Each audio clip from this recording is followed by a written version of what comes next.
Italexit and Frexit campaigners have lashed out against so-called Eurosceptic leaders now backing pro-EU Mario Draghi to lead the next Italian government.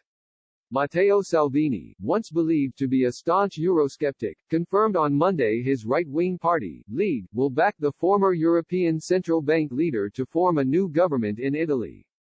Speaking to Italian Radio 24, he said, "I leave the labels to others, fascist, communist, Europeanist. I am a pragmatic and concrete person. With Professor Draghi we didn't talk about history or geography, but about the fact that, if there is a cut in taxes and bureaucracy in the next few months, he'll support it. We also talked about Europe. It is clear that we are, hands, hearts, feet and brains, in Europe and I aspire to a government that defends national interests."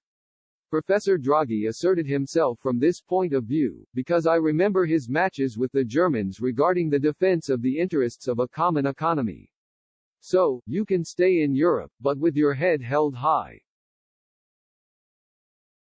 I am not talking about immigration, because it would be taken for granted that the protection of the national interest in this case coincides with the protection of the European interest. The Italian borders are also the European borders. The surprising pro-European rhetoric was promptly torn apart by Italexit campaigner Gianluigi Paragon, who wrote on his website, "Not even a year ago, Salvini defined the European Union as a den of snakes and jackals. First we defeat the virus, then we rethink Europe.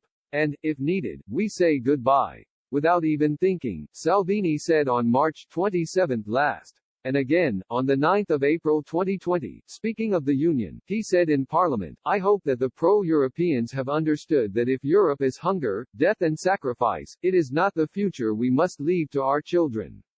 His opinion on Mario Draghi was also different.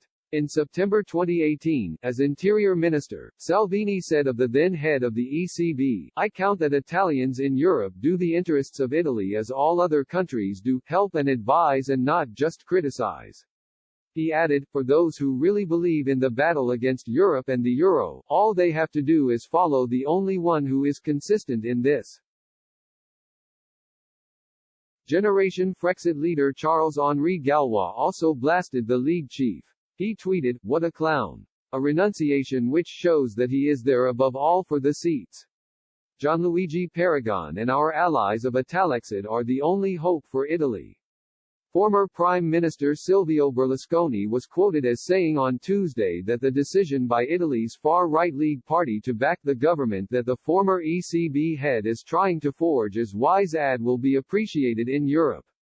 In an interview with Daily La Repubblica, the business tycoon said Mr. Draghi, often credited with saving the euro, had great capacity to manage difficult situations and would do well in Italy as well.